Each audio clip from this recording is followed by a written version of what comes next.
Yes, we're gonna build this. I'm gonna try to explain the finances behind Sleipnir.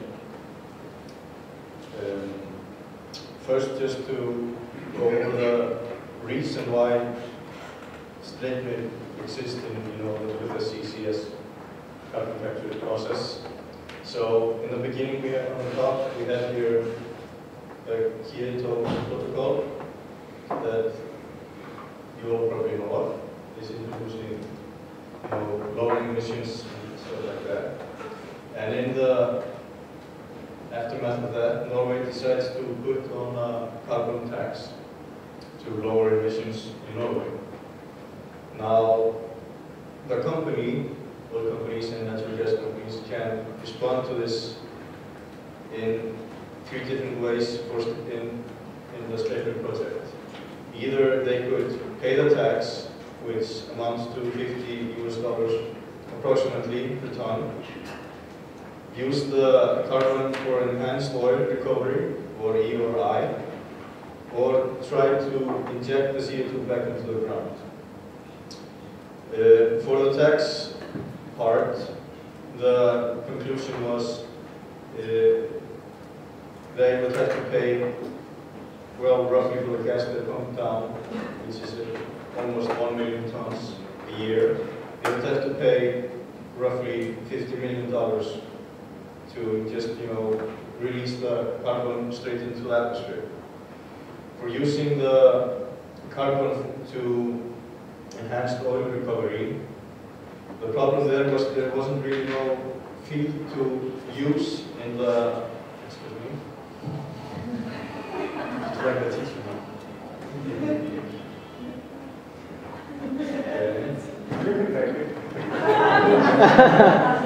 Just make sure we hear what you say. It's nothing good. Well, so they didn't find any fields that were, suitable for oil recovery using carbon. The third option then was to store and sell CO2 to others, and of course avoiding paying the tax. So the decision was, if the savings would be greater than the investment, then they would, of course, not. Then they would go ahead. If the tax that they had to pay was less than going ahead. But the result was it was more expensive to pay the tax than to continue developing carbon capture.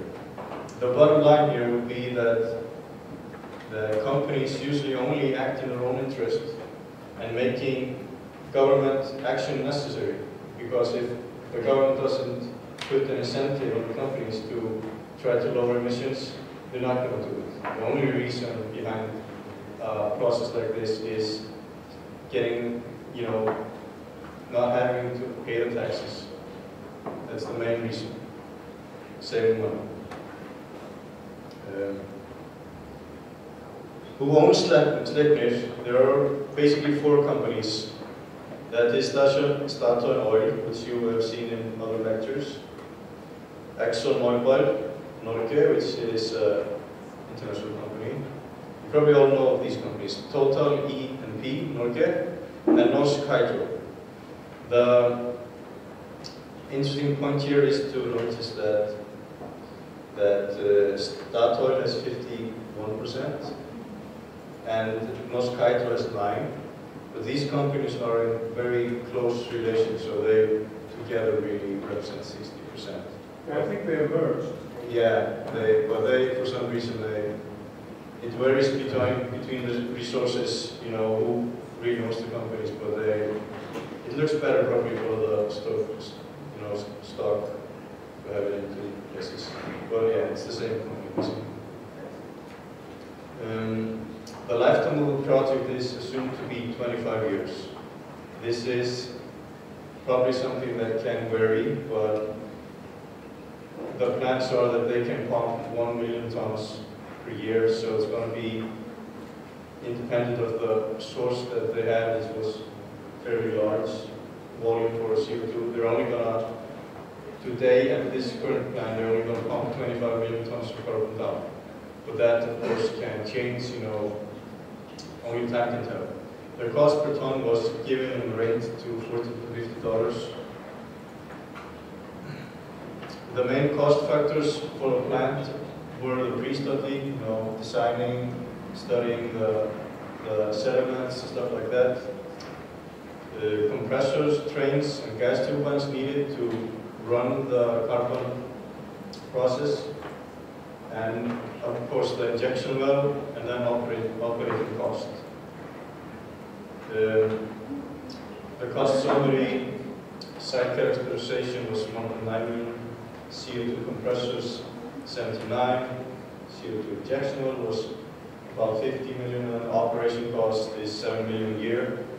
This is, roughly 100 million a startup cost, but this is information taken from Statoil mainly, and we have another source that said the total cost, this is of course is just the setup cost, the total cost would be around 350 million.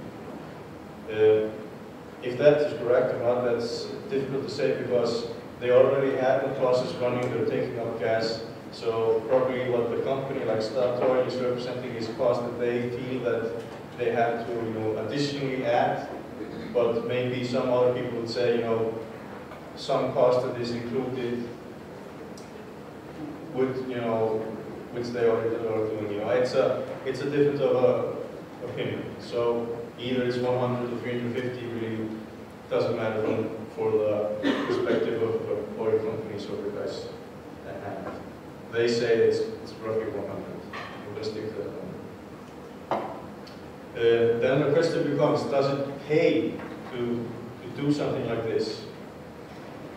Well, if we look at just the case we've set up, and they say they're pumping 1 million tons of carbon down into the earth, they're saving themselves roughly $50 million a year in taxes. So this is, if we're going to say saving $50 million, they're not paying $50 million, they aren't getting $50 million a year, but still you could say they're saving $50 million a year. The initial investment is about 100 million. So if we just look at a simple payback calculation, we see that given their data, it would only take about 2 years to pay the investment that they have gone into in the carbon sequence. If we would use 350 million, it would be 7 years. But either way, it's a good business case scenario for everyone. 7-year payback is not a bad investment. So this is the sum of the finances for state name, but another note, which maybe is not just for people to think about, is if you look at the rich fat guy here down in the corner, coming into what Sigurður told us about earlier, that was one of the reasons behind the question, is that it's possible that we will have quotas in the future on CO2. And there's a small alarm here for you to think about that. Iceland really knows a lot about quotas. We have a quota system on the fish. We know that sometimes the trend is that the people who have the resource, like CO2, the people that are emitting CO2 today, will be given a quota. So if they're emitting, 100,000 tons of CO2, they will be given a quota of 100,000 tons of CO2, and that will be said, this is a benchmark for you. You cannot emit more, you have to lower that in the next 10 years to maybe 90 million tons or whatever, it doesn't matter. So that they have a quota of CO2. Oil company, of course, would have a huge quota of CO2. What a company like the Statoil project would then do, probably is thinking about, that's why Statoil is probably taking part in many projects like this, is if you have a large quota, and you're not using the quota, you're taking the CO2 and pumping it back into the ground, you have a quota that you're not using. What can you then do with that quota? Is you can sell it. And then you have this little happy rich fat guy down in the corner getting richer and richer by selling the CO2 himself is producing himself, but other people are paying for it. So this is just a point that we wanted to point out. We, of course, don't know if that will be the reality, but that's a possibility people will put focus. So maybe a tax is a better thing.